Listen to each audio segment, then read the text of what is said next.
Salve, Thugs! Quase 3 anos se passaram desde que K-Flack se entregou aos policiais por um crime que ocorreu em 16 de dezembro de 2021, enquanto K-Flack caminhava com sua irmã e seu amigo por um bairro em Nova York. Enquanto andava pelo bairro, K-Flack cruzou com um dos seus rivais. K-Flack viu o rival em uma barbearia e depois apenas continuou andando. Mas o mesmo rival que ele viu depois saiu da barbearia e palavras foram trocadas entre os dois.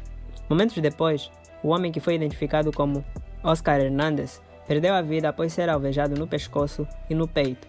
Depois que ligações foram feitas ao número de emergência dos Estados Unidos da América, K-Flack foi preso por ser considerado como o homem responsável pelo que aconteceu com Oscar Hernandez.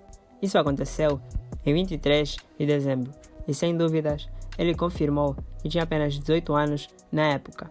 3 dias depois, seu advogado divulgou uma declaração alegando que aquilo se tratava de um caso de legítima defesa, já que o homem alvejado saiu para confrontar o K-Flack e está tudo em um vídeo. Quando o homem caiu no chão, supostamente encontraram uma arma carregada que estava em seu bolso. Somebody walked out to confront him. It's all on video. When the guy hits the ground, he's got a loaded gun that was in his pocket that his hand was on at the time. We consider that to be self-defense. As imagens da câmera de vigilância que foram divulgadas pareciam apoiar isto, visto que foi ele quem foi abordado e depois ameaçado. Agora, a data do tribunal seria repetidamente adiada durante todo o ano de 2022. Era provável que ele fosse vencer o caso e ser libertado em questão de tempo, mas os federais tinham outros planos e querem tudo, menos ver o K-Flack de volta às ruas do Bronx. No dia 23, em fevereiro de 2023, o governo federal, de forma inesperada, acrescentou uma acusação de 15 páginas sobre o K-Flack e 7 outros membros da sua gangue. O Tribunal Federal de Nova York está exigindo que o rapper de 20 anos sirva um mínimo de prisão perpétua ou um máximo da pena de morte no Harlem. Antes de ser conhecido como K-Flack, ele era apenas Kevin Perez. Kevin nasceu em 20 de abril de 2003, no Bronx, em Nova York. Embora o Bronx seja o berço da música hip-hop, 40% do bairro ainda vive abaixo da linha de pobreza, tornando o bairro um centro para crimes e atividades de gangue, que infelizmente não fez do Kevin uma exceção. Crescendo naquele meio, sua mãe diz que ele gostava muito dos esportes, muito mais do boxe esportivo. E além disso, ele sempre foi muito chegado no mundo da moda. Porém, ela nunca esperou que ele se tornasse um rapper. To actually do clothing designs and stuff like that. Okay. I had him in boxing because that's what we do. Things like that, but nothing of music, ever. A escola também nunca foi do interesse do K-Flack. Ele cresceu com aquela mentalidade de fique rico ou morra tentando. E isso é o que ele mais fazia. Com apenas 10 anos de idade, ele já estava começando a se envolver nas ruas. Ele estava meio que seguindo o que os outros rappers estavam fazendo em Chicago na época, porque enquanto ele crescia no Bronx, a cena do drill em Chicago estava começando a dominar e apesar de ser jovem, em sua mente, ele já estava na idade certa para começar a se envolver nas ruas e fazer o seu próprio dinheiro. Assim, ele acabou conhecendo novas pessoas no seu bairro. Apesar do K-Flack ser bom em fazer inimigos, ele era ainda melhor em fazer amigos. Aaron Howard, mais conhecido nas ruas como Doug B, é supostamente seu primo de sangue, mas os dois cresceram como bons amigos. E depois surgiu Quayshawn, ou B-Love, como é mais conhecido. B-Love era o mais velho entre os dois e teve muita influência sobre eles. Inclusive, ele foi o primeiro a começar no rap e o último que surgiu foi o Jalen, que é mais conhecido como PNVJ, que a certa altura também era amigo deles. Bem, acho que não é necessário dizer que o B-Love era muito envolvido nas ruas. Ele já estava com algumas conexões e já estava meio que construindo seu nome nas ruas. Para eles, a vida nas ruas era meio que uma diversão. Esta era a mentalidade deles, mesmo sendo tão jovens. Ser jovem e não entender totalmente o que vem com este estilo de vida é meio que comum lá. Talvez porque perder familiares e amigos fazia parte do crescimento no Bronx. Sendo morador do bairro conhecido como 187th Street, K-Flack representa uma gangue conhecida como Southside ou DOA, e como qualquer outra gangue, eles estão em guerra com várias outras. Às vezes, até se referem a elas mesmas como EBK. How EBK? Because anybody could get shot. Então você pode ter a certeza que eles têm muitos inimigos, como os YGs e OGs, que são os principais rivais de Southside. Como já mencionei, o B-Love foi o primeiro a começar a gravar música, mas ele não estava gostando do jeito que as músicas estavam ficando. Então, ele acabou desistindo por um tempo e não lançou mais músicas. Enquanto isso, PNVJ seria o primeiro a começar a lançar realmente as músicas e alcançar algum sucesso, com músicas como OMBK. Vendo que PNVJ estava conseguindo alcançar bons números com as suas músicas, fez os outros perceberem que também poderiam fazer isso, já que todos eles vêm da mesma área. Mas após isso, B-Love acabou passando um tempo preso, e depois ele revelou que alguém tinha delatado ele para os policiais. Isso fez ele odiar certas políticas da rua, e assim ele ficou ainda mais focado na sua carreira musical para que ele pudesse deixar a vida das ruas para trás. Mas enquanto isso acontecia, o K-Flaq ainda estava muito ativo nas ruas e correndo atrás dos seus rivais enquanto fazia lives no Instagram. Às vezes até aparecendo em lives com capuz, andando em bairros rivais como se ele fosse à prova de balas ou intocável. Embora isso fosse algo meio negativo, essa atenção realmente colocaria ele dentro da indústria musical, já que a sua reputação estava crescendo muito rápido. Em apenas alguns meses, Flaq já estava com algumas centenas de fãs. Na maioria das lives, ele aparecia provocando os seus rivais. Então, acho que a ideia de fazer música ainda não estava em sua cabeça, já que as ruas estavam com toda a sua atenção. Mas de qualquer forma, a indústria musical em Nova York estava meio que mudando rapidamente. Antes, rappers melódicos com autotune, como a Boogie e Lil TJ, é que estavam controlando a cena musical por lá. Mas em 2018, Nova York e o mundo inteiro testemunharam a ascensão dos drill rappers do Brooklyn, que começaram a usar drill beats do Reino Unido, dando um som totalmente novo que rapidamente tomou conta da cidade. Novos rappers fazendo drill estavam sempre aparecendo em todo o Brooklyn, enquanto o Bronx estava lutando para alcançar este mesmo reconhecimento, e isso logo menos ia acontecer. B-Love voltou para casa após cumprir a sua sentença, e ao retornar, Doug B convenceu ele e o K-Flaq a focarem no rap a sério. Mas as coisas estavam ficando mais complicadas nas ruas na época.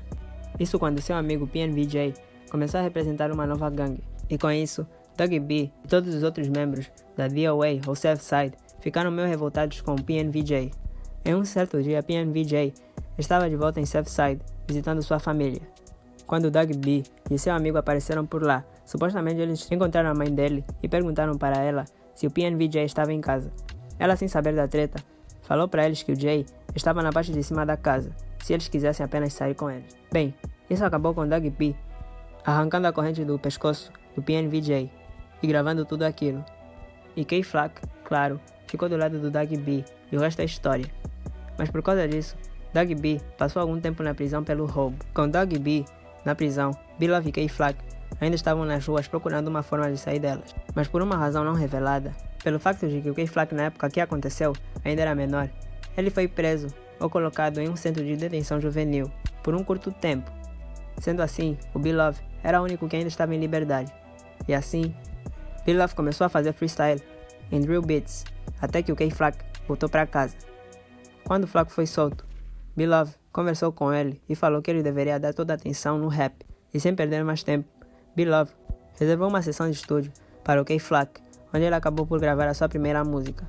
E em 26 de maio de 2020, K-Flaq lançou essa música, conhecida como FTO, um remix da música Bleak Freestyle do 22Gs.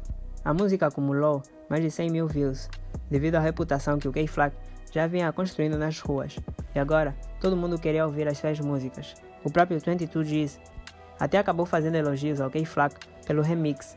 Podemos afirmar que foi um grande sucesso para uma primeira música. Um mês se passou e o B-Love lançou sua primeira música oficial também, a música No Hook, que também teve o mesmo sucesso. Agora, eles estavam com uma plataforma para crescer e colocar o movimento do Bronx no mapa, lançando músicas pelo menos uma vez por mês. Pareciam até um certo canal aqui no YouTube. Eles faziam também colaborações em muitas das músicas que lançavam, e assim de forma rápida, os seus nomes estavam se tornando o assunto da cidade. Nas músicas, eles também faziam questão de gritar o nome do Doug B em seus versos, enquanto ele ainda estava preso. Assim, as músicas também alcançariam o público assim que ele fosse libertado. Mas com toda a atenção que eles estavam recebendo, eles também estavam colocando um alvo ainda maior em suas cabeças. Cada música estava se tornando mais específica, já que os nomes dos rivais eram citados, mas também foi isso que tornou eles tão populares em primeiro lugar. Eles fizeram questão de ajudar uns aos outros a se manterem atualizados e não importa o que estivesse acontecendo nas ruas. Eles precisavam continuar gravando músicas se quisessem abandonar a vida das ruas. Doug B foi libertado por volta de agosto de 2020 e quando ele viu o movimento que o K-Flack e o B-Love estavam construindo, ele rapidamente voltou ao estúdio. E foi aí que as coisas realmente começaram a decolar, meio que como um trio, apesar de que todos eles estavam com suas próprias carreiras individuais. Em março de 2021, os três lançaram a música Brotherly Love, e no primeiro mês teve mais de 1 milhão de views, e realmente colocou eles no mapa. Pessoas que eram fora de Nova York agora também estavam começando a ouvir as músicas do trio, e a fanbase deles cresceu muito mais após o lançamento da música Brotherly Love. Uma grande razão pela qual a música estava fazendo tanto sucesso foi porque eles não se inspiraram apenas no som do drill que o Brooklyn estava popularizando, mas também colocaram seus próprios estilos nas músicas, tornando assim um som totalmente novo. Apesar dos outros rappers do Bronx estarem ganhando visualizações também, foram realmente esses três que levaram o drill do Bronx para um outro nível. E aí, suas músicas estavam facilmente reunindo milhões de visualizações todas as vezes, mas não se engane, eles ainda estavam no meio de uma guerra. A treta entre Southsides, YGs e os OGs estava apenas piorando, e a música na verdade não estava ajudando a minimizar os problemas entre eles. Ao contrário das velhas tretas de gangue, os que mais causam danos ou pioram as tretas no Bronx são crianças com 12 e 18 anos. Essas crianças, além de jovens, podemos dizer que são bem mais selvagens ou perigosas do que qualquer outra coisa que você possa imaginar. E elas de fato estão puxando gatilhos sem hesitar. E durante esse tempo, K-Flack também estava tretando com seu próprio primo, que também é um rapper, conhecido como D-Tang. Os dois têm uma treta apenas por serem membros de gangues rivais, e isso mostra o quão sério eles levam esta treta. D-Tang também cresceu no Bronx. Há uns meses atrás, a mãe do K-Flack foi questionada em uma entrevista se o K-Flack realmente é primo do D-Tang, porém, ela apenas respondeu que o D-Tang não faz parte da família dela. E após isso, os fãs entenderam que ela basicamente afirmou que o K-Flack e o D-Tang não são primos. Porém, ela depois foi até a sua página oficial do Insta deixar claro que ela afirmou que ela e o D-Tang não são parentes de jeito algum, e revelou também que o K-Flack e o D-Tang são primos sim, porém, por parte de pai apenas. Ou seja, o D-Tang é sobrinho do pai do K-Flack. Então sim, D-Tang e o K-Flack realmente são primos. E depois, também teve aquela situação com o rapper E-Dat, que em certa época era amigo do K-Flack. Isso até o E-Dat aparecer em uma live, fumando com um dos rivais do K-Flack. Bem, naquele momento, parecia que todo mundo no Bronx tinha problema com todo mundo. Mas acho que é como eu falei, cada um deles estava se beneficiando dessas tretas do Bronx, já que isso acabava fazendo com que o público prestasse mais atenção na treta e também nas músicas dos envolvidos. Mas enquanto isso acontecia, Doug B, K-Flack e B-Love estavam prestes a se tornar ainda mais popular, e isso era algo que basicamente estava fazendo eles arriscarem as suas vidas, e no final, os três conseguiram alcançar as suas metas. Logo depois, K-Flack lançou a música Being Honest, e após isso, ele conseguiria a sua primeira colaboração de um rapper que já estava no mainstream, quando o rapper G-Herbo deu um verso para o K-Flack para que fizesse o remix da música. E depois disso, TJ e o rapper Fabio Foreign também colaboraram com ele na música Not in the Mood, música esta que acabou tocando na rádio Hot 97, uma das mais populares dos Estados Unidos. E daí, junto com B-Love, ele fez o seu primeiro grande show no Rolling Loud. K-Flack, Doug B e B-Love supostamente assinaram contratos de gravação e circulava rumores que estava valendo alguns milhões de dólares. Então agora que eles tinham dinheiro e a liberdade pelo qual trabalharam, os ataques nas músicas e o estilo de vida das gangues, que foram parcialmente a razão pela qual eles se tornaram tão populares, é difícil deixar tudo isso para trás neste momento, mas com dinheiro no bolso, Flack foi visto aproveitando as coisas boas da vida, viajando para Miami, andando em uma BMW nova e mimando a sua pequena irmã e a sua namorada.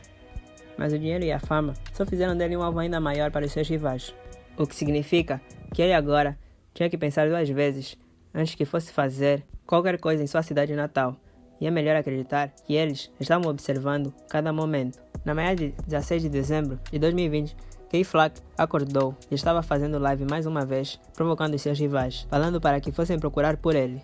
Mas K-Flack fez questão de avisar para eles que ele não estava despreparado, digamos assim. 5 horas depois, Ele estava andando pela Amsterdam Avenue, na 151st Street. Ele estava com uma máscara de esquiar, que agora é conhecida nos Estados Unidos como Shiest. Esta máscara cobriu quase todo o seu rosto. Além disso, ele estava com um casaco da Moncler, que custava $1.500, e um par exclusivo da Air Jordan, e mais uma calça da marca Miri, que custava $1.400. Apesar de estar com a máscara de esquiar, que cobria quase todo o seu rosto, um de seus rivais ainda assim conseguiu reconhecê-lo ao passar por uma barbearia. A câmera de vigilância mostra Oscar Hernandez saindo da barbearia de forma intimidadora para enfrentar o K-Flag.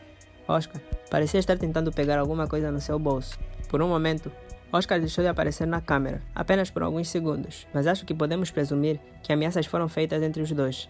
E depois, Oscar foi alvejado no pescoço e depois nas costas. Supostamente foi o K-Flag que puxou a arma que estava por baixo da jaqueta e disparou 2 vezes. E bem, o resto acho que todos já sabem. K-Flag foi preso sendo acusado de ser o responsável pelo crime e pouco tempo depois da sua prisão, o juiz negou a sua fiança. E então, ele esperou atrás das grades enquanto mais evidências eram coletadas para a polícia. E em março, do nada, K-Flag acabou demitindo seu primeiro advogado e contratou o mesmo advogado que representou El Chapo. Seu novo advogado afirmou que estava animado para trabalhar com K-Flag e que estava confiante de que venceria o caso. Flag em seguida postou várias fotos atualizadas com a legenda dizendo: "Está tudo bem, não confie no que os blogs e a internet está dizendo, DOA para sempre." Seu novo advogado depois começou a declarar publicamente que este é um caso de legítima defesa, alegando que K-Flag não estava com intenções ou premeditação para acabar com a vida do Oscar, porém temia pela sua própria vida. Afinal, ele estava em uma parte perigosa da cidade e de qualquer forma, ele era o único que foi confrontado na situação. A mídia social estava apoiando o movimento Free K-Flag, ou seja, liberdade ao K-Flag, e muitos acreditavam que ele seria libertado mais tarde ou mais cedo. Porém, suas aparições no tribunal foram adiadas, uma após a outra. Em novembro de 2022, os fãs enlouqueceram quando os tribunais cometeram um erro ao mostrar que sua próxima data no tribunal seria apenas em dezembro de 2028, deixando muitos se perguntando se isso foi um erro. Mas logo após isso, a próxima audiência no tribunal foi atualizada e corrigida, desta vez marcada para 16 de novembro de 2022. Porém, esta também seria adiada mais uma vez. A única atualização que o mundo receberia era um telefonema feito diretamente da prisão, onde o K-Flag estava fazendo um freestyle e afirmando também que se sentia confiante de que estaria em casa em 2023. Após isso, a sua próxima aparição nos tribunais foi marcada para fevereiro de 2023. E aqueles que acompanham a cena do drill estavam pacientemente esperando pelo retorno do maior artista do Bronx. Mas na manhã de 23 de fevereiro, antes de K-Flag comparecer ao tribunal, o governo federal lançaria mais acusações de 15 páginas contra ele e mais 7 outros membros da gangue Southside. Bem, para quem ainda não entendeu, estas são as famosas acusações RICO. Isso meio que explica o porquê que as aparições no tribunal estavam sempre sendo adiadas. Os federais basicamente estavam tentando construir o caso RICO, e essas geralmente são acusações muito sérias. As evidências por trás das acusações RICO são montadas ao longo dos anos. Eles deixam vários crimes acontecerem nas ruas e depois fazem as acusações de uma só vez. Porém, no caso do K-Flag e a sua gangue Southside, o caso foi montado em apenas 2 anos de evidências, deixando muitos acreditando que isso foi muito apressado, em uma tentativa desesperada de manter o K-Flag afastado e preso, independentemente do governo ter reunido suficientes provas contra ele e a sua gangue inteira. Mas isso parece mais um caso onde eles querem fazer do K-Flag um exemplo para todos, já que Nova York tem algumas das sentenças mais rígidas dos Estados Unidos da América, e uma imagem para defender. Nova York não está gostando da imagem que o K-Flag e a sua música, ou o drill no geral, estão deixando. Então, na minha opinião, eles querem deixar claro que os rappers que fazem drill em Nova York não vão conseguir transformar a cidade em uma segunda versão de Chicago. Em Chicago, a maior parte dos crimes envolvendo atividades de gangue não são solucionados. Os policiais, na maior parte do tempo, não estão nem aí. Porém, Nova York é meio diferente, já que é uma das cidades que mais gera lucro para o país, principalmente quando se trata de turismo. Eles não vão deixar Nova York se tornar, em segunda Chicago, tão fácil assim. Então, o que a maioria pensava inicialmente que seria não mais do que alguns anos, rapidamente se transformou em uma sentença mínima de prisão perpétua, com o máximo sendo a pena de morte. nem K-Flak ou sua defesa responderam de forma pública sobre as acusações. Até agora, apenas algumas fotos onde o K-Flak aparece na prisão foram divulgadas. Nas fotos parece que o K-Flak está aproveitando o tempo na prisão para melhorar o seu físico. Mas é isso, deixe nos comentários se você acha que ele será solto logo ou não. E se quiser também, pode deixar sugestões de vídeos que vocês querem ver no canal. Se inscreva se ainda não for inscrito e deixe o like. Thug Life.